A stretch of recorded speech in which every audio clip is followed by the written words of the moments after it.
दाणं नमो सिद्धाणं नमो आयरीयाणं नमो वज्रायाणं नमो लोये सपसाहुणं सरस्वती नमस्तुभ्यं वरदे कामरूपिणी विद्यारंभं करिष्यामि सिद्धिर्भवतु मे सदा।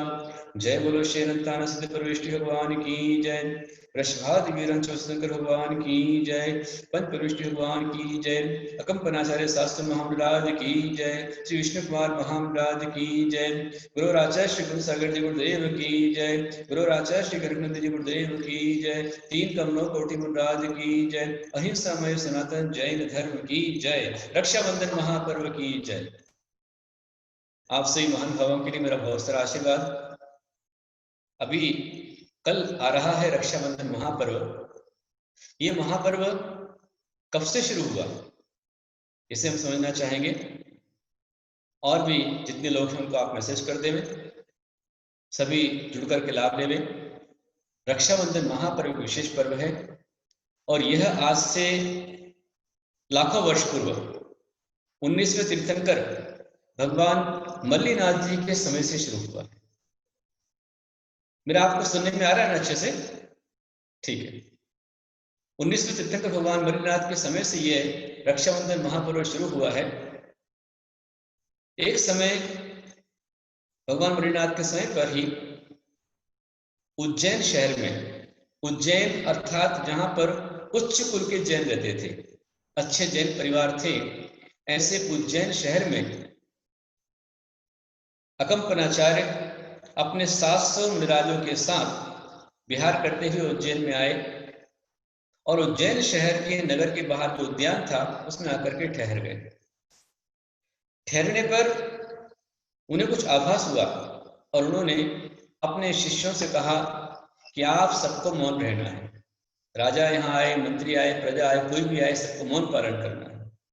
गुरु का आदेश पाकर के सारे मुनि मौन हो गए, लेकिन आदेश आने के पहले ही एक मुनिराज आहार की वेला में आहार के लिए चले गए थे, इसलिए वे सुन नहीं पाए। और जब अकंपनाचार्य मुनिराज 700 मुनि साधना कर रहे थे और नगर वालों को पता चला, तो पूरा का पूरा नगर अपने अपने हाथों में मंगल द्रव्य लेकर के, मंगल कलश लेकर के, मंगल सामग्री लेकर के और दर्शन के लिए पूरा जन समुदाय उमड़ पड़ा। कभी होता है अपने जैसे बहुत बड़ा संघ आ जाए, बहुत सारे साधु हों, तो पूरा नगर उमड़ पड़ता है। ऐसे ही पूरा नगर से उद्यान की ओर जा रहा था। उस समय पर महल से राजा ने देखा कि क्या बात है। वो राजा शिव वर्मा, उसने अपने मंत्रियों से पूछा कि भाई क्या बात है, ये सारी जनता आज बाहर क्यों जा रही है? तो मंत्रियों ने कहा कि हे राजन, आपके राज्य में कुछ साधु लोग आए हुए हैं, उनके दर्शन को जा रहे हैं। कुछ साधु लोग आए हुए हैं। राजा ने पूछा कौन साधु है? बोले सुना है कोई दिगंबर जैन मुनि है। तो तुरंत राजा ने कहा दिगंबर जैन मुनि मेरे नगर में आए हैं और मैं राजा हूं, तो मेरा पहला कर्तव्य बनता है कि उनका स्वागत करूं। चलो तुरंत अभी चलेंगे। राजा ने और घोषणा करवा दी, मुनादी पिटवा दी कि हम सबके सौभाग्य से उज्जैन शहर में 700 मुनिराजों का संघ आया है और राजा शिव वर्मा सारी समाज को, प्रजा को आह्वान करते कि आप सभी दर्शन के लिए चलें। और राजा के आदेश पर और सारी प्रजा धूमधाम से वहां चल पड़ी। राजा जब जा रहे थे तो न होती हुई भी मन मारकर उनके चारों मंत्रियों को, बलि, प्रहलाद, नमुच और बृहस्पति, इन चारों मंत्रियों को भी राजा के साथ ही जाना पड़ा और वे राजा के साथ में मन मार कर गए। मन में कुछ श्रद्धा नहीं थी। जाते जाते राजा से कहते जा रहे, हे राजन क्या जरूरत है जाने की? आप इतने बड़े राजा हैं, राजा ईश्वर का रूप होता है, राजा सर्वशक्तिमान होता है, किसी को भी राजा के पास में आना चाहिए। ये क्या है कि आप उनके पास में जा रहे हैं? अरे वो कहाँ साधु हैं, सब घूम करके बैठे हुए हैं, इस तरह बोलते जा रहे। लेकिन राजा कोई ध्यान नहीं था। राजा ने किसी को पूछा नहीं। राजा तो बस चुपचाप सीधा सीधा वो मुनिराज के दर्शन के लिए जा रहा था, उसका कोई ध्यान नहीं था। जब वहां गया तो देखा कि विशाल संघ है, अकंपनाचार्य भगवान एक ऊंचे स्थान पर बैठे हुए हैं और सात समुनि जहां तहां पेड़ों के नीचे, पहाड़ के नीचे, नदी किनारे जो उद्यान था उसमें बैठ करके ध्यान साधना कर रहे हैं। और वह राजा बड़ी श्रद्धा और भक्ति के साथ उन सात समुनि को निरंतर नमोस्तु करते हुए, दर्शन करते हुए आगे बढ़ता जा रहा था। और जब सबके दर्शन कर लिए तब मंत्रियों ने कहा कि महाराज, हमने कहा था ना, कोई मतलब नहीं है यहाँ आने का, कोई मतलब नहीं यहाँ जाने का, क्या फायदा हुआ बताइए। आप आए, आप राजा हैं, ईश्वर का रूप है, और आप आए, उन्हें आपके लिए आंख भी नहीं खोली, आपको आशीर्वाद भी नहीं दिया, कुछ कहा भी नहीं। अरे महाराज, हम जानते हैं ये तुम्हारे साधु, ये सब मेरे पशु हैं, इन्हें कोई अकल नहीं है, ये सिर्फ बस ढोंग करके बैठे हुए हैं। इस तरह की बातें करते जा रहे थे। उस समय ही जब वो बात करते जा रहे थे, उस समय ही सामने से एक दिगंबर जैन मुनि, जो कि छोटी अवस्था के थे, तरुण थे बिल्कुल, वो आ रहे थे। मुनिराज का नाम था श्रुतसागर। वे श्रुतसागर मुनिराज शांति से अपने संग की ओर चले आ रहे थे कि वहां पर उन चारों मंत्रियों ने फिर कहा, देखो एक वो बैल आ रहा है खा पी करके। जो बैल शब्द सुना तो श्रुतसागर मुनिराज ने वहीं खड़े हो गए और कहा, मंत्रियों, अपने आप में विद्वान समझते हो, बहुत होशियार समझते हो, आओ मुझसे शास्त्रार्थ करो, देखते हैं कौन बैल है और कौन पशु है, कौन इंसान है। राजा ने कहा, हाँ बिल्कुल करेंगे मंत्री, चलो शास्त्रार्थ करो। और चारों मंत्री एक साथ मिलकर के राजा के समक्ष ही मुनिराज से शास्त्रार्थ करने लगे। और मुनिराज ने जब एक दो प्रश्न किए तो उन प्रश्नों पर ही वे निरुत्तर हो गए, कुछ बोल नहीं पाए। राजा ने कहा, बताओ तुम्हारी कहाँ हेकड़ी गई। एक मुनिराज इतने ज्ञानी हैं जिन्होंने तुम्हें यहीं खड़े खड़े तुमको शास्त्रार्थ मरा दिया, और तुम उनके संग की बात करते हो। इतने बड़े बड़े महातपस्वी आए, तुमने मेरी नाक कटा दी, ऐसे राजा ने कहा। और उन मंत्रियों को बहुत बुरा लगा कि आज राजा के सामने हमारी कोई कीमत नहीं रह गई, और ये साधु आए, इनने हमारा सिक्का खत्म कर दिया, हमारी धाक खत्म कर दी, इनको रहने का कोई अधिकार नहीं है। और रात्रि के समय प्लान बनाने लग गए, रास्ते चलते जा रहे, प्लान करते जा रहे। और यहाँ वे श्रुतसागर मुनिराज विनय से अपने गुरु के पास में गए, जाकर के नमोस्तु निवेदन किया। और नमोस्तु करने के पश्चात पुनः उनसे निवेदन किया कि हे भगवान, आज मैं नगर में आहार करने गया था, आहार करके लौट कर आ रहा था कि लौट के आते समय मुझे राजा के साथ चारों मंत्री मिले। राजा तो बहुत विनम्र थे, भद्र थे, पर उनके मंत्री बहुत उद्दंड थे, अहंकारी थे। उन्होंने आपके विषय को उल्टा सीधा कहा, कुछ मेरे लिए कहा, तो मैंने शास्त्र करके उनको हरा दिया। अकंपनाचार्य ने अपने शिष्य से कहा कि बस तुमने ठीक नहीं किया। मैंने आदेश दिया था कि कोई भी आए, वो मंत्री अपात्र थे, इस कारण ही मेरे पूरे शब्द प्रजा से सामने मौन रहने को मैंने कहा था, क्योंकि उपदेशो ही मूर्खाणाम प्रकोपाय न शांतये पैपानो ही भुजंगानाम केवलम विश्वर्धनम। अर्थात उपदेशों को, मूर्खों को उपदेश देने से उनका प्रकोप शांत नहीं होता है। जैसे सांप को दूध पिलाया जाए तो जहर ही उगलता है, इसी प्रकार से जो अपात्र हैं उन्हें धर्म का उपदेश नहीं देना चाहिए। तुमने बहुत बड़ी भूल की है, तुमने आज पूरे संघ को संकट में डाल दिया। मैंने कहा था सब सम्मोहन रहेगा, तुमने क्यों आदेश पालन नहीं किया। अब मुनिराज लज्जित हुए, क्षमा मांगी, है भगवान, जिस समय आपने आदेश दिया था मौन रहने का, उस समय मुझे पता नहीं था, मैं नगर की ओर आहार को जा चुका था, मुझे क्षमा करें, और जो भी प्रायश्चित हमें प्रायश्चित देकर मेरा कल्याण करें। मैं संघ को संकट पर नहीं पड़ने दूंगा, आप जैसा कहेंगे वैसा मैं करूंगा। तो अकंपनाचार्य भगवान ने कहा कि यदि आप संघ का कुशल मंगल चाहते हैं तो जहां आपने शास्त्रार्थ किया था वहीं जाकर खड़े होकर के आज का रात्रि योग तुम्हें करना। देखिए, आप विचार कीजिए कि एक मुनिराज कितनी सज्जनता से अपने गुरु को बतला दिए और गुरुदेव ने उनको संकट में खड़ा कर दिया। ऐसा है क्या? नहीं। वे गुरु आचार्य कंपन स्वामी दूरदृष्टा थे, वे भविष्यवेत्ता थे। वे जानते थे कि मेरे शिष्य का बालिक बाका नहीं होगा, और आशीर्वाद कवच देकर के उन्होंने अपने शिष्य को भेजा। और गुरु आदेश का कवच पाकर के उनके आशीर्वाद के सुरक्षा कवच में वह श्रुतसागर मुनिराज जहां शास्त्रार्थ किए थे वहीं जाकर खड़े हो गए।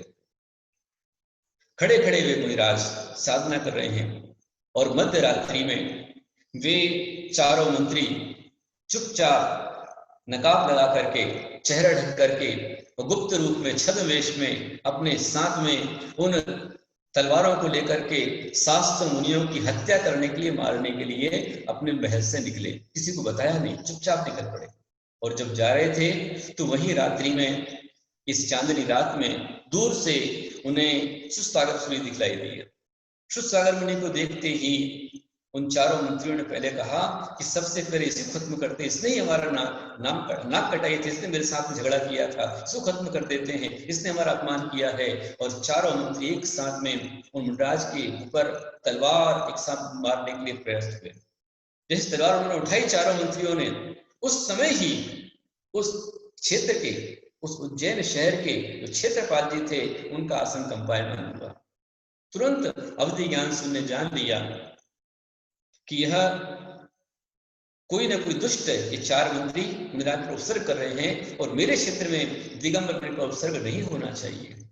ये भावना के साथ वहीं से उस क्षेत्रपाल जी ने, शासन देव ने उन चारों मंत्रियों को जहां का तहां स्टॉप कर दिया, क्लियर कर दिया। वे अब चारों मंत्री जो तलवार उठाए थे, उनके हाथ ऐसे थे, किसी के ऐसे थे, किसी के वैसे थे, चार के चार वैसे ही खड़े रह गए, ना हाथ आगे हो रहा है ना पीछे हो रहा। वे चारों मंत्री बहुत प्रयास किए, अपने सारे, उन्होंने जितने मंत्र उनको आते थे सारे मंत्रों का प्रयोग कर लिया, परंतु वह क्षेत्रपाल के कीलन को दूर नहीं कर पाए। एक प्रश्न यहां आता है, मैं आपसे पूछता हूं। कई लोग प्रश्न करते हैं, कई लोग शंकाएं उठाते हैं, कई लोग आक्षेप उठाते, पद्मावती, क्षेत्रपाल, शासन देवी देवता, आखिर क्यों इनका सम्मान करना? इन्होंने ऐसा क्या किया है? हम दिगंबर जैन तो वीतरागता के पुजारी हैं, वीतराग धर्म के पुजारी हैं, हम सरागी को नहीं मानते, और क्षेत्रपाल सरागी है, क्षेत्रपाल में क्या विशेष है जो उनको पूजा जाएगा? तो सरागता और वीतरागता अलग रख दीजिए। पहले ये समझिए कि हम दिगंबर जैन धर्म को मानने वाले जैन श्रावक, हम दो चीज जानते हैं, आयतन और अनायतन। आयतन कौन, अनायतन कौन? तो सच्चे देव, सच्चे शास्त्र, सच्चे गुरु, ये तीन, और इन तीनों को मानने वाले, ये तीन तीन छह आयतन होते हैं। तो हम दिगंबर साधु, हम दिगंबर धर्म को मानने वाले, हम छह आयतनों को पूजते हैं। और छह अनायतन कौन? कुदेव, कुशास्त्र, कुगुरु, और इनको मानने वाले तीन, तीन तीन छह, छह अनायतन होते हैं। तो हम अनायतन को नहीं पूछते हैं, आयतन को पूछते हैं। अब फिर प्रश्न खड़ा होता है कि कुदेव मतलब कौन? कुदेव किसे कहते हैं? तो जो अस्त्र, शस्त्र और वस्त्र रखता है, परिग्रह रखता है, स्त्री पुत्र परिवार जिसके पास में है, और अस्त्र शस्त्र परिग्रह के साथ, परिवार के साथ में भी जो अपने आप को भगवान कह रहा है, सर्वज्ञ बता रहा है, केवल ही बता रहा है, तो वह कुदेव है। समझ में आया? अस्त्र शस्त्र वस्त्र स्त्री पुत्र परिवार सब कुछ होने के बाद भी अपने आप को देव कह रहा है, भगवान कह रहा है, वह कुदेव है, ये ध्यान रखें। और जो अस्त्र से शस्त्र से वस्त्र से परिग्रहों से रहित है, जो घर परिवार सब कुछ छोड़ चुके हैं, जिनने मोह का क्षय कर दिया है, जिनने अनंत केवल ज्ञान को प्राप्त किया है, और जो सर्वज्ञ हैं, ऐसे जिनेंद्र भगवान कहलाते हैं सुदेव।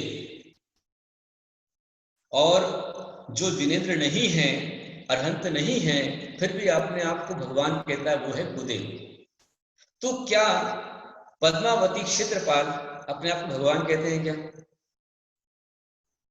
कभी शास्त्र लिखा है कि वो भगवान की मान के पूजो? नहीं। तो इसलिए क्षेत्रपाल पद्मावती न कुदेव की श्रेणी में आते हैं, न सुदेव की श्रेणी में आते हैं। वह तो देवगति के देव हैं, देवगति के जीव हैं, और जिन शासन के रक्षक देव हैं, जिन शासन के सेवक देव हैं, जिन भगवान के आराधक देव हैं और जिन भगवान की भक्ति करते हैं, और जो जिन भगवान की भक्ति कर रहा है, ऐसे जिन भक्त पर यदि कोई संकट आता है, परेशानी आती है, तो वह उनके संकट को दूर करने के लिए तत्पर रहते हैं। अब प्रश्न क्या है कि क्षेत्रपाल जी का सम्मान क्यों? आप सभी ध्यान सुनिए, आपके समझने के लिए विषय है, आखिर क्यों हम हमारी जिनवाणी के अनुसार चलते हैं?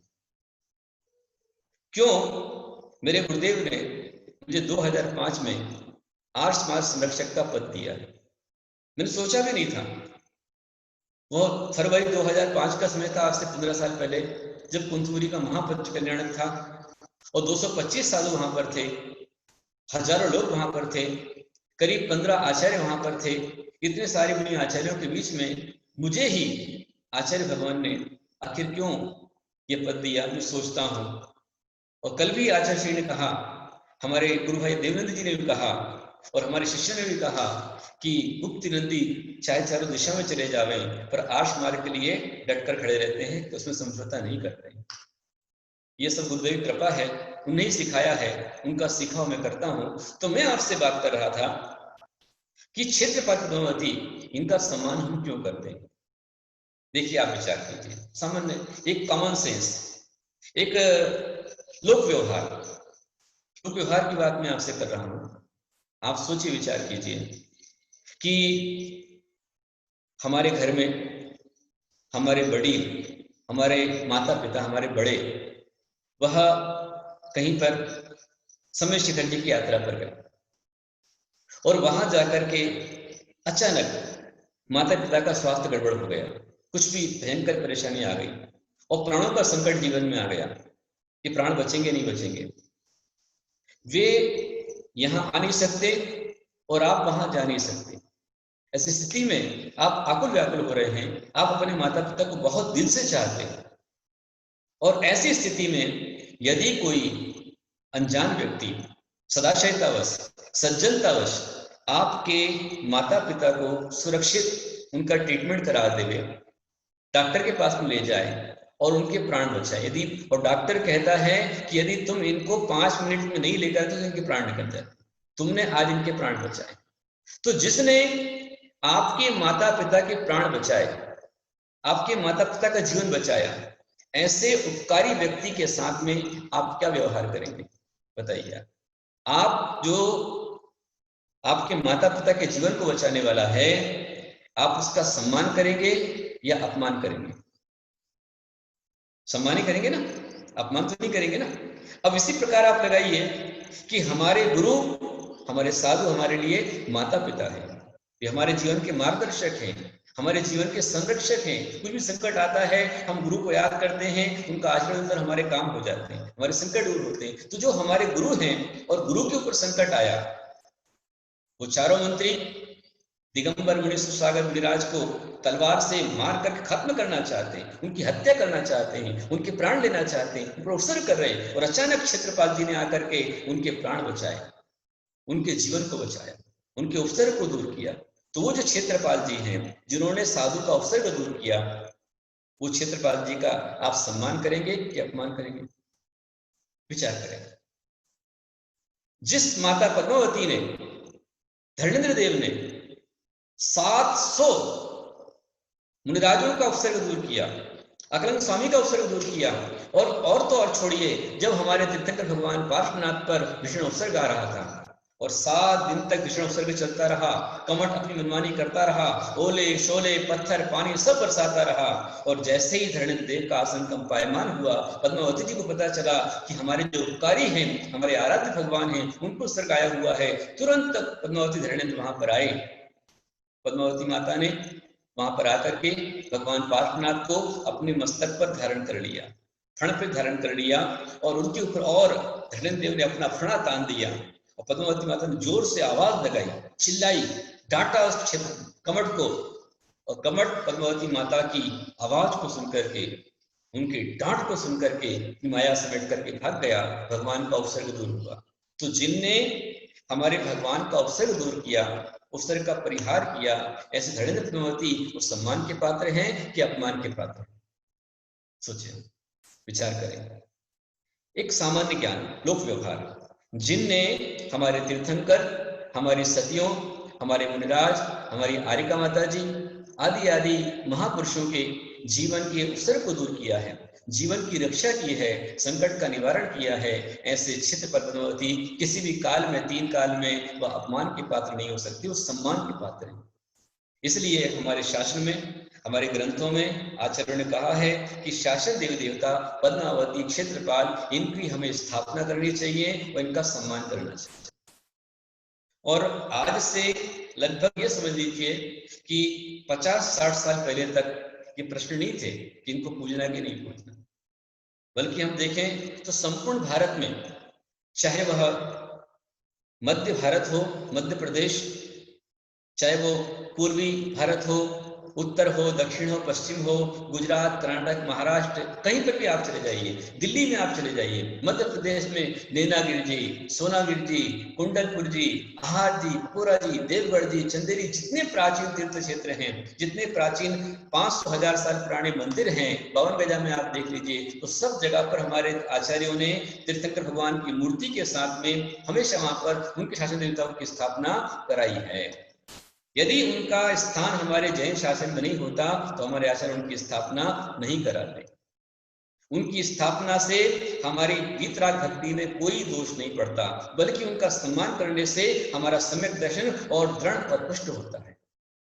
शासन देवता का सम्मान, क्षेत्रपाल का पद्मावती का सम्मान सम्यक वर्धनी क्रिया है, यह हम ज्ञान करके चले और अपन समझेंगे, जानेंगे। अब प्रश्न ये खड़ा होता है कि भाई हम तो वीतरागता के पुजारी है, उन्हें उनका किया, हमें क्या मतलब है?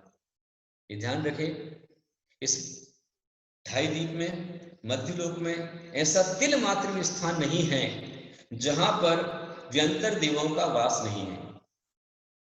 और यदि किसी के प्रति आपका वैर है या आपके प्रति किसी व्यंतर का वैर है तो आपको परेशान कर सकता, अवसर कर सकता है। और हम जब जिन्हें भगवान की आराधना करते हैं, भगवान की आराधना के साथ साथ में हम उनको यज्ञांश दान देते हैं, उनका भी हम सम्मान करते हैं, तो उनका सम्मान करने पर वह भी जागृत रहते हैं।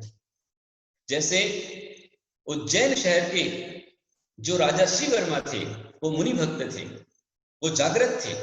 उज्जैन शहर का बच्चा बच्चा जैन धर्म को मानने वाला जागृत था, इसलिए उज्जैन के क्षेत्रपाल भी जागृत, सक्रिय, एक्टिव थे। और जैसे उनको आभास हुआ कि मेरे क्षेत्र में मुनिराज पर उत्सर्ग हो रहा है, तुरंत उन्होंने आकर के उनको किलित कर दिया। बात समझ में आ रही है आपको? अब प्रश्न ये आता है कि भाई ठीक है, सम्मान करें, पर सम्मान कैसे करें? भगवान से पहले उनका सम्मान हो कि भगवान के बाद उनका सम्मान? भगवान से ज्यादा या भगवान से कम, है कि नहीं? प्रश्न आ रहा हमारे जीवन के अंदर में, बताइए आप, भगवान से पहले या भगवान के बाद? सोचने वाली बात है। भगवान से अधिक, भगवान से कम? क्या कम ज्यादा करने से गुणों में कम ज्यादा हो जाते हैं? सोचो। अच्छा ये बताओ, जब आप अपने घर में चौका लगाते हैं सामान्य से, तो चौका लगाने में सबसे पहले आप चौका लगाने वाले, जिनके लिए चौका लगा रहे हैं, उन मुनिराज को पहले बुलाते हैं कि अपने साथियों को बुलाते हैं? आपको चौका लगाना है और आपको हेल्पिंग चाहिए, आपको लगता है मैं अकेले नहीं कर पाऊंगा, नहीं कर पाऊंगी, तो एक 2-4 मेरी सखियां आ जावे, पहले उनको बुलाएंगे, मैसेज भी करेंगे, मंदिर के बोर्ड पर पहले लिखवाएंगे भाई हमारा चौका है ना, और उसके बाद फिर जो है आहार की वेला में आप मुनिराज को पढ़ाएंगे। और समझिए, जैसे हम पंच कल्याणक करते हैं, तो पंच कल्याणक में सबसे पहले 3 लोक के नाथ भगवान को हम बुलाते हैं कि उसके पहले और भक्तों को बुलाते हैं। कितने सारे पंच कल्याणक करना है, तो सबसे पहले हम ढूंढते हैं कौन आचार्य, इनसे हम पंच कल्याणक कराना है, पहले उनको बुलाते हैं, आचार्य को बुलाते हैं, प्रतिष्ठाचार्य को तय करते हैं, बैंड वाले को तय करते हैं, मंडप वाले को तय करते हैं, भंडारे वाले को तय करते हैं, और सबको तय करने के बाद सबको बुला लेते हैं, पत्रिका छपती है, पूरा समाज आता है, और जो जब शोभा यात्रा निकलती, शोभा यात्रा सबसे पहले भगवान का रथ नहीं चलता है, ठीक है नहीं, सबसे पहले झंडे वाले चलते हैं, फिर बैंड वाले चलते हैं, हाथी घोड़े चलते हैं, मंगलाष्ट लेकर सुहागन स्त्रियां चलती हैं, चतुर्वेद संघ चलता है, सारे श्रावक चलते हैं, उसके बीच तीन लोकनाथ का रथ चलता है। समझ में आ रही बात? इसी प्रकार से जैसे आप यदि अपने यहां पर सीएम पीएम को बुला रहे हैं, चीफ मिनिस्टर, मुख्यमंत्री, प्राइम मिनिस्टर, प्रधानमंत्री, यदि वो यहाँ आने वाले हैं, हमने देखा शोरबेलगोला में महामस्तकाभिषेक टेम्पल, जब पीएम वहां आने वाले थे तो पीएम के आने के कम से कम 7 दिन पहले से वहां पर सुरक्षा व्यवस्था शुरू हो जाती है, उनकी पेट्रोलिंग शुरू हो जाती है, पुलिस वाले बार बार गाड़ी आती है, जाती है, दौड़ती है, सबको साइड में करते, सफाई करते हैं, और प्रधानमंत्री के आने के 3-3 घंटे पहले कमांडो फोर्स खड़ी हो जाती है, चप्पे चप्पे पर गनमैन खड़े हो जाते हैं। पीएम राष्ट्रपति जब आता है तो इस तरह से पहले कमांडो फोर्स आती है, उसके बाद फिर जाकर के अनेक नेता आते हैं, उसके बाद राष्ट्रपति प्रधानमंत्री पहुंचता है। पता है, 3 लोग के नाथ है, भगवान सबसे बाद में आते हैं और पहले दिन देता, इसलिए हम पहले उनको अर्घ्य चढ़ाते हैं। 10 दिक्पालों का आह्वान करने के पश्चात, 4 कलश की स्थापना के पश्चात फिर भगवान की स्थापना की जाती है। समझ में आ रहा? ये क्रम होता है। फिर कम या ज्यादा, भाई हम तो भगवान के पुजारी हैं, वितरागता के पुजारी हैं, भगवान को बहुत सारा देंगे, और जो नहीं है उसको थोड़ा कम। जैसे हमारे यहाँ पर आचार्य महाराज जी आहार करने आए और साथ में मुनिराज भी आ गए, हारिका माता जी भी आ गई, छुले की छुलिका भी आ गए। तो भाई यदि आचार्य महाराज ने 4 रोटी खाई है तो मुनि महाराज को उससे कम सिर्फ 2 ही रोटी देंगे हैं, और हारिका माता जी को उससे कम 1 ही रोटी, क्योंकि वो तो और कम है। एलक जी को आधी रोटी, छुलक छुलिका माता जी को और आधी में आधी 1 टुकड़ा रोटी का, और ब्रह्मचारी ब्रह्मचारिणी को रोटी का दर्शन करो और जाओ। ऐसा होता है क्या? नहीं होता है। किसी के खाने कम ज्यादा होने से जिसको जितनी भूख है उसको अपन देंगे। कई बार ऐसा होता है कि रक्षाबंधन का प्रवचन है, हमें अपनी संस्कृति की रक्षा करनी है, हमें अपने समय की रक्षा करनी है, हमें अपने धर्म की रक्षा करनी है, इसलिए हम समझे बात को। कई बार ऐसा होता है कि जो छोटा है उसे सामान ज्यादा देना पड़ता है, और जो बड़ा है उससे कम में ही काम चल जाता है। जैसे हम तीर्थंकर भगवान की पूजा करते हैं, अरंग की पूजा करते हैं, तो उनकी पूजा में हम अष्टद्रव्य चढ़ाते हैं, और अष्टद्रव्य के साथ में हम वहां पर अष्ट प्रातः अष्टमंगल द्रव्य चढ़ा देते हैं। वो तो चढ़ाते, इतने भी चढ़ाते, अष्टद्रव्य काम हो जाता है। पर यदि आप किसी आचार्य गुरु की पूजा करें, जैसे कल आपने मेरी पूजा की, तो मेरी पूजा में अष्टद्रव्य भी आपने चढ़ाया, साथ में पूजन करने के पश्चात आपने पीछी, कमंडल, शाप ये भी आपने भेंट किया, तो भगवान से मेरा सामान ज्यादा हो गया, तो भगवान मेरे से छुटे हुए क्या? नहीं। अब ठीक है, आपने हमारी पूजा की, चतुर्मास आप कराते हैं, चतुर्मास की शुरुआत में आखिरी में गुरु पूजा होती है, पंचकरण में गुरु पूजा होती है। तो जब आखिरी पूजा होती है उसमें आप देखिए कि आचार्य भगवान तीर्थंकर हैं, उनको आपने अष्टद्रव्य दिया, अष्टद्रव्य से पूजन की, और अष्टद्रव्य पूजन के साथ साथ में आपने उनके लिए और अष्टमंगल द्रव्य चढ़ा दिए, अष्ट प्रातः चढ़ा दिए। पर आचार्य की पूजा में आपने पीछे कमंडल और दे दिया, शाप दे दिया। फिर आरिका माता जी यदि हैं तो अष्टद्रव्य भी चढ़ेगा, पीछे कमंडल शास्त्र भी आप देंगे, और साथ में साड़ी और देंगे, तो आरिका माता जी का मुनिराज और ज्यादा हो गया। फिर यदि छुल्लक और छुल्लिका है तो पूजन भी होगी, पीछे कमंडल भी होगा, और साड़ी के साथ में दुपट्टा और होगा छुल्लिका माता जी को, और बढ़ गया है कि नहीं? और यदि कोई ब्रह्मचारी ब्रह्मचारिणी है तो उनको कपड़े और ज्यादा बढ़ जाएंगे, जो लेते वो दिया जाएगा। और विधानाचार्य पंडित जी हैं और उससे नीचे, उनको तो कपड़े भी देने होंगे, खाना पीना भी दिया जाएगा, आने जाने का टिकट भी दिया जाएगा, साथ 10 दिन का मेहनताना भी दिया जाएगा। तो पंडित जी का और सामान ज्यादा हो गया। लेकिन पंडित जी बड़े हो गए क्या? नहीं, सामान से कोई छोटा या बड़ा नहीं होता है। रक्षाबंधन की बात कर रहा हूं मैं आपसे। हम समझें कि शासन नेतृत्व का सम्मान, क्षेत्रपाल पदों का सम्मान, क्षेत्रपाल का आदर, उनको यज्ञांश दान देना, उनको दशांश दान देना, इसमें हमारा सम्यक ही दृढ़ होता है। फिर क्या देंगे उनको, क्या चढ़ाए उनके लिए? अरे भाई, जो आप एक पंडित जी को चढ़ाते हो,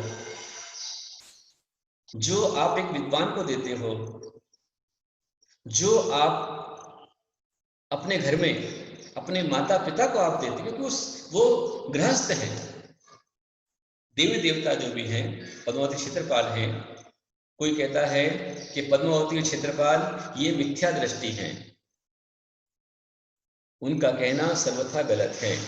जो उन्हें मिथ्या दृष्टि कहता है वह निश्चित रूप में मिथ्यात्व का ही बंद करता है, क्योंकि वह शुद्ध का वर्णवाद कर रहा है, वह जिनवाणी का वर्णवाद कर रहा है, वह देव का वर्णवाद कर रहा है। उसको दर्शन मुनि कर्म का बंध होता है, पाप का बंध होता है।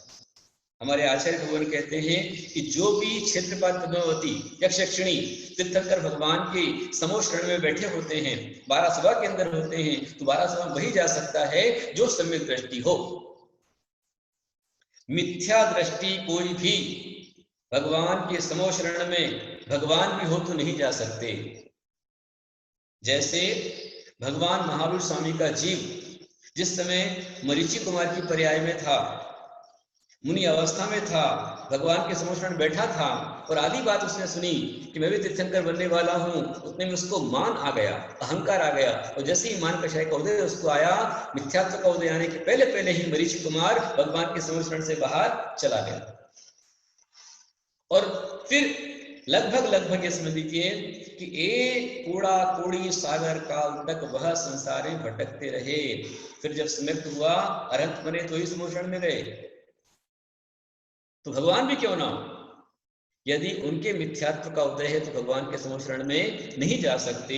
और जो भी क्षेत्रपाल हैं, पद्मावती शासन देवी देवता हैं, ये सब नियम से सम्यक दृष्टि है, इसलिए उनको समोषण में स्थान मिलता है।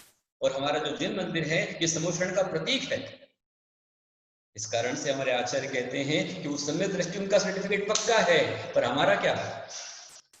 जो भी पंचम काल में जिनवाणी को नहीं मानता है, जिन आचार्यों की वाणी को नहीं मानता है, भले चाहे वो साधु भी क्यों ना हो, श्रावक भी क्यों ना हो, वो अभी सम्यक दर्शन से दूर है। रक्षाबंधन कह रहा है अपने सम्यक की रक्षा करो, अपने जिन धर्म की रक्षा करो, अपनी संस्कृति की रक्षा करो, तब तुम्हारा रक्षाबंधन मनाना सार्थक हो सकता है। तो महान भावों, अब क्या देवे हम उनके लिए? क्षेत्रपाल पद्मावती के लिए हम क्या देवे? तो मैंने आपसे कहा, जो हम एक पंडित जी को देते हैं, अपने माता पिता को हम देते हैं, अपने कंवर साहब को, दामाद को हम देते हैं, वही उनको देना है। मतलब 8 द्रव्य पूरा देना है उनको, अष्टक पूरा चढ़ेगा। जैसे हमारे यहाँ कंवर साहब आए, आपके दामाद आए, जैसे आते हैं उनका आमंत्रण करते, वेलकम, आइए बैठिए। मैं तो कब से आपको याद कर रहा, आपकी राह देख रहा था। क्या हो गया? आओ अत्र अवतर समुचित आवरण, बैठो, स्थापना। मैं कब से याद कर रहा था, ये सन्निहित घोष संधिकरण, ये आह्वान हो गया। अरे भाई, दामाद आए, कंवर साहब जी आए हैं, पानी पिलाओ इनके लिए। क्या हो गया? जलम निरुपामती स्वाहा, है कि नहीं? फिर हमने उनको तिलक किया, चंद्रम निरुपामती स्वाहा, चंदन पर अक्षत लगाया, अक्षतम निरुपामती स्वाहा। उनके लिए गुलदस्ता फूल का दिया सम्मान में, पुष्पम निरुपामती स्वाहा।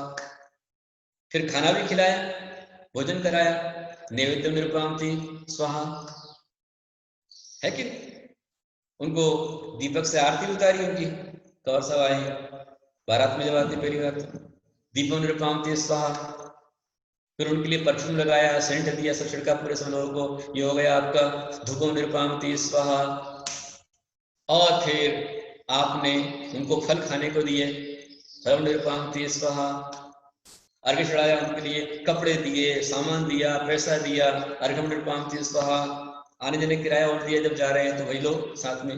जब हम एक दामाद का सम्मान कर सकते हैं, एक पंडित जी का सम्मान कर सकते हैं, हम अपने माता पिता का सम्मान कर सकते हैं, तो फिर उसी प्रकार से वो तो जो आप इनका सम्मान कर रहे हो, तो यहाँ तो आपको कर्म का बंध होगा, राग द्वेष का बंध होगा, कुछ कम ज्यादा हो गया मन में संकलेश आ जाएगा।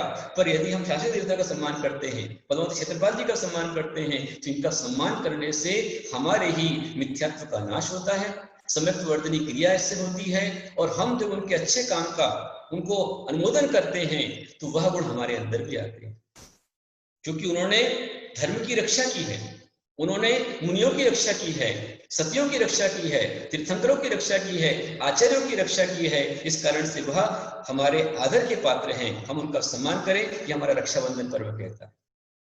तो महानुभावों, वह क्षेत्रपाल जी ने सुस्तागर मुनिराज को बचाने के लिए चारों मंत्रियों को जहां का तहां पीड़ित कर दिया, और वे मंत्री जो कि क्यों खड़े हुए, तो समय अपना हो गया। मैं 5 मिनट और लेता हूं, फिर भी 9:40 हो रहा है, 9:39 का समय है। रक्षाबंधन क्या है? रक्षाबंधन कब से शुरू हुआ है? रक्षाबंधन कैसे मनाना चाहिए? और आज के युग में हम रक्षाबंधन कैसे मनाएं, इस विषय को जानना है, मैं आपको समझाने को तत्पर हूं। तो मेरा आपसे कहना है कि कल आप सभी तैयार रहें। कल हम जैनम चैनल पर नहीं होंगे, जो दूसरा चैनल है धर्म तीर्थ वाला चैनल, जिसको बस्तर भैया होस्ट करते हैं, आपको आईडी और पासवर्ड आ जाएगा, तो कल उस पर हम करेंगे। और कल रक्षाबंधन है,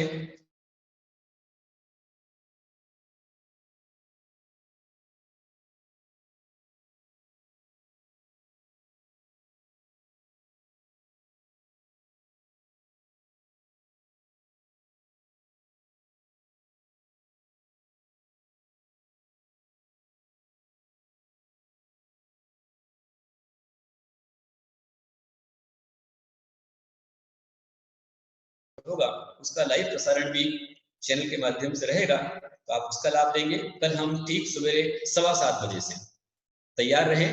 भगवान आदिनाथ जी का लाइव अभिषेक पूरा देखें, महाशांतरा देखें। अभिषेक शांतरा देखने के पश्चात आप साधु का आहारदान देख करके और रक्षाबंधन आप मनाएं। कल भी मेरा प्रवचन रहेगा, तो कल 9 से 9:40 का प्रवचन हमारा इसी चैनल पर आएगा, उनकी भावना है इस कारण से, लेकिन लाइव प्रोग्राम जो है वो पूरा उस चैनल पर चलेगा। तो आपको दोनों सेट करना है, वो वाला चैनल की आईडी पासवर्ड भी रखना है और इसका भी रखना है। मेरा आप सबको बहुत सारा आशीर्वाद। रक्षाबंधन महापर्व में अभी हम आगे चलेंगे कि जो चारों मंत्री किलित थे उनका क्या हुआ, मुनिराज की जीवन की रक्षा हुई कि नहीं हुई, और 700 मुनिराजों का आखिरी जीवन में क्या हुआ, रक्षाबंधन कहां से प्रारंभ हुआ, ये एक साइंटिफिक रीजन, एक विशेष कारण मैं आपको स्पेशल बताऊंगा। तो आप सभी उसके लिए तैयार रहें। नितिन भैया, जो कल का पासवर्ड वगैरह आईडी है लाइव वाली, वो भी आप सबको शेयर कर दें, और बस सर को बोल करके सबको वो मीटिंग का जो अपना मेमो है उसको सभी को आप बतला देंगे, कल की सूचना और दे देंगे नितिन भैया। वैसे आपकी आवाज बंद आ रही है, मैंने सूचना दे दी है सभी को, तो आप सभी ध्यान। एक मिनट में अनम्यूट करता हूँ महाराज जी को। वैसे मैं आप सभी को बता दूं, महाराज जी ने जो अभी रक्षाबंधन की कहानी सुनाई है, उसके बारे में अगर कोई अपना सवाल पूछना चाहता है तो अपना हैंड रेस करे। नितिन भैया का फोन अनम्यूट ही है, नितिन भैया बोले। हाँ हाँ, सभी को जय आचार्य भगवान के चरणों में त्रिवार नमोस्तु नमोस्तु नमोस्तु करता हूँ। संपूर्ण संघ को नमोस्तु इच्छामि करता हूँ, नमोस्तु इच्छामि वंदनामि करता हूँ। आप सभी को जय जिनेन्द्र करता हूँ। और धर्मवत्सल महानुभाव, आज सुबह का यह जो विशेष प्रसारण हो रहा है, यह रक्षाबंधन के विशेष पर्व पर 2 दिन का यह प्रसारण जैनम चैनल पर हो रहा है। इसके पश्चात भी यह प्रवचन चालू रहेगा, रोज चालू रहेगा, जिसमें अलग अलग विषय हम लोग लेंगे। और इसके लिए आप सभी से निवेदन है कि आप जुड़े रहे रोज सुबह ठीक 9 बजे। कल रक्षाबंधन के महापर्व पर अत्यंत विशेष ऐसा कार्यक्रम धर्मतीर्थ क्षेत्र पर होने जा रहा है। इस विशेष कार्यक्रम में आप जानोगे, सुबह 7:15 बजे से अभिषेक शांतिधारा वहां पर संपन्न होगी, विधान संपन्न होगा। उसके पश्चात संपूर्ण संघ आहारचर्या के लिए निकलेगा, और वह आहारचर्या का जो प्रसारण है वो सीधा लाइव धर्मतीर्थ के आईडी पर होने वाला है। आप उसमें सभी लोग जुड़े रहिएगा। एक महत्वपूर्ण रक्षाबंधन के विशेष पर्व पर जो आहारचर्या होने वाली है, हमने देखा कि रक्षाबंधन के विशेष पर्व पर औरंगाबाद में, नागपुर में, सांगली में, दिल्ली में, जहां पर संपूर्ण जगह पर 100 से ज्यादा के चौके लगकर पड़गान किया जाता है। आज हम लोग अपने घर पर बैठकर सिर्फ अपने को आहारचर्या का अवलोकन करने का है और पुण्यार्जन करने का है। उसके लिए जो भी महानुभाव अपनी ओर से इस आहारचर्या के लिए अपना सहयोग प्रदान करना चाहता है, उन सभी से निवेदन है कि वो अपना मैसेज लिखकर भेजे और इस महान पर्व पर, राखी जैसे महान पर्व पर आप सभी लोग आवे और उसमें अपना सहयोग देकर पुण्यार्जन करें। जिस महानुभाव को अपना नाम लिखाने का है वो अपना चैट बॉक्स में भी डाल सकते हैं या मैसेज जो नंबर दिए हैं धर्म तीर्थ के, या मेरे को भी मैसेज करके बता सकते हैं। कल आपकी ओर से आहार दान की वहां पर व्यवस्था की जाएगी। आहार दान वहां पर रोज होता है। राखी के इसमें जो आपका सहयोग रहेगा उसमें विशेष पुण्य अर्जन आपको मिलेगा। ये मैं आप सभी को वधित कराना चाहता हूँ। आप सभी से निवेदन है, कल सुबह ठीक 7 बजे, 7:15 बजे हम लोग मिलेंगे। और यह जो रक्षाबंधन का जैनम चैनल पर जो अपना प्रवचन रोज आने वाला है, रक्षाबंधन के बाद में भी आने वाला है, उसके लिए ठीक 9 बजे आप इस आईडी पर रहेंगे। दोनों आईडी आपको भेज दी जाएगी आज ही, और उस हिसाब से आप दोनों आईडी पर अपना पुण्यार्जन ले सकते हैं। ये आप सबसे निवेदन है। क्लासेस है वो धर्मतीर्थ आईडी पर होगी और सुबह का प्रवचन जैनम चैनल की आईडी पर रहेगा। ध्यान रखिए, रक्षाबंधन आहार की श्रृंखला में वही 15 दिन का आहार भक्त श्री अलकेश शीला जमराल परिवार के द्वारा चल रहा है। और कल से जन्मदिन से 1 तारीख से लेकर के पूरे 15 दिन का हमारे परम भक्तों में तो शैला जी, डॉक्टर अशोक जी लोहाड़े और सुपुत्र हमारे परम भक्त श्री विजय, अतल और अचल लिहाड़े परिवार औरंगाबाद के द्वारा 15 दिन का आहार चल रहा है। कल रक्षाबंधन पर हमारे परम भक्त संतपति शांतिलाल जी गांधी, इनके द्वारा भी कल का आहार रहेगा। तो शैला जी को डॉक्टर साहब जिनके द्वारा 15 दिन का आहार चल रहा है और नितिन भैया ने आह्वान किया ही हुआ है। तो और भी कई लोगों ने अपनी भावना व्यक्त की है। तेरा सब आशीर्वाद। 9 बजे का प्रवचन इसी पर आपको मिलेगा, ध्यान रखें। और लाइव जो अभिषेक है वो दूसरे चैनल पर चलेगा। दोनों को आप ध्यान में लेकर चलें। आचार्य श्री, कुछ लोगों की आज की कहानी के बारे में जिज्ञासा है। मैं लेता हूँ, उनके सवालों का समाधान कीजिए।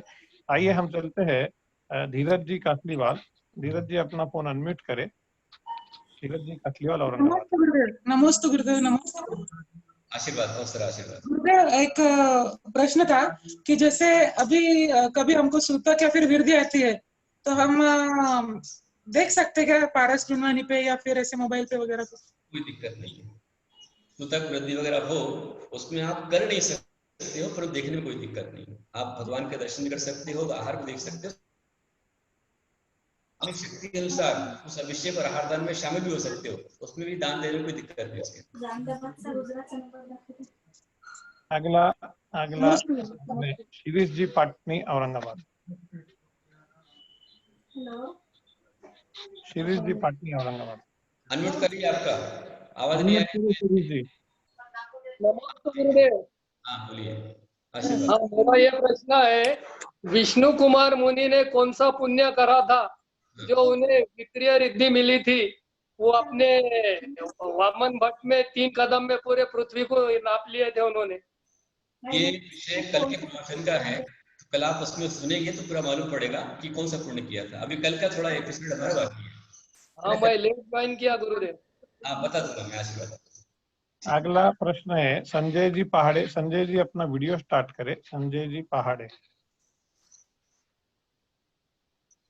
फोन भी अनम्यूट करें और अपना वीडियो भी स्टार्ट करें। संजय जी पहाड़े। संजय पहाड़े से जी बोलिए। आपका अनम्यूट करिए उसको।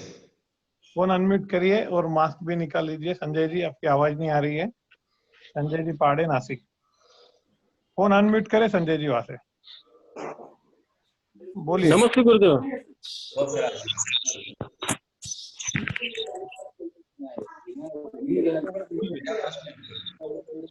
अभी ज्वाइन किया। संजय जी बोलिए। अच्छा बोले ज्वाइन झाले। संजय जी, आपकी आवाज आ रही है, आप बोलिए। आवाज येती। नमस्ते गुरुदेव। नमस्ते। बहुत सारा आशीर्वाद, बोलिए। हाँ, नहीं ऐसे ही हो गया। नमस्ते गुरुदेव। अनिल गंगवाल, नमस्ते गुरुदेव। मंदिर में था अभी, अभिषेक कितने में होगा हमारा? अच्छा, अभिषेक कल से महाराज जी जन्मदिन की बहुत बहुत बहुत बधाई। आशीर्वाद। हाँ नमस्ते नमस्ते। आज का कार्यक्रम हम लोग हम लोग यही समाप्त करते हैं और फिर कल मिलेंगे इसी समय 9 बजे जैनम डिजिटल चैनल पर। रोज 9 से 9:45 आचार्य श्री का प्रवचन अलग अलग विषय पर जैनम डिजिटल चैनल पर आयोजित किया गया है, जिसमें कल इसी श्रृंखला में रक्षाबंधन पर्व की कहानी कंटिन्यू की जाएगी और उसके बाद अलग अलग विषयों पर दिया जाएगा। आप भी सुने और अपने आसपास पड़ोस के रिश्तेदार सभी को जरूर कहे इस कार्यक्रम में इस प्रवचन का लाभ लेने के लिए। सभी को जय जिनेंद्र, बहुत बहुत धन्यवाद। मैं भारतवर्ष दिगंबर जैन महासभा और जो इसको अभी होस्ट कर रहे हैं हमारे संचालन को, जन्म चैनल को, हमारे पारस जी द्वाड़े, बहुत अच्छा प्रयास उनका है। पारस भैया को मेरा बहुत सारा आशीर्वाद और संपूर्ण महासभा को मेरा बहुत सारा आशीर्वाद। जो लोग सबको आशीर्वाद और जो यहाँ बैठ करके लाभ ले रहे हैं उनको मेरा सबको बहुत सारा आशीर्वाद। गुरुदेव नमोस्तु, जन्मदिन की बधाई। नमस्ते।